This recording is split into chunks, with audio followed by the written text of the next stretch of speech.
So what's up guys, tanghaling tapat. Ako'y nakaisip, pero ikaw ang aking naisip. Araw ko, ayaw ito. So guys, naisip ko palang magluto ng saging. Yan lang naman yung ingredients. Walang special dyan. Kasi siya lang naman ang special ng buhay ko. Aray ko. Yan nilagay ko na yung saging sa kaldero. Tapos nilagay ko na rin yung na siyang magluluto sa saging. So, yan guys, yung lang yan, yung nilagay lang dyan.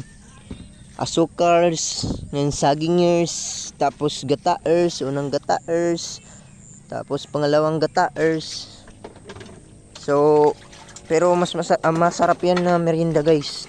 Yan nakasalang na guys.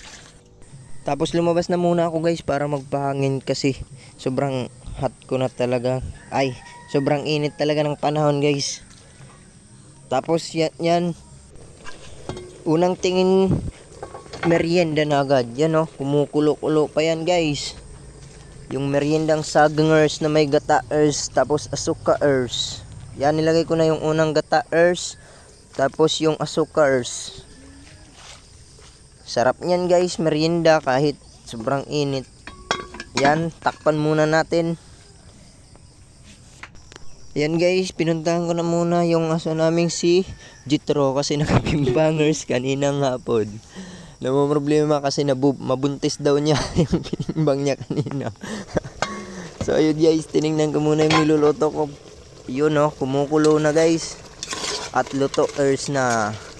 Yung sagingers na may asukers tapos gataers. Yan ang sarap niyan guys, pang merienda ngayong hapon. Yan tingnan nyo kung gaano kalapot yung sabaw guys. So ano pa inaantay natin guys? Kauna na. Yan unang tikim kasi tanga ang init, araw ko.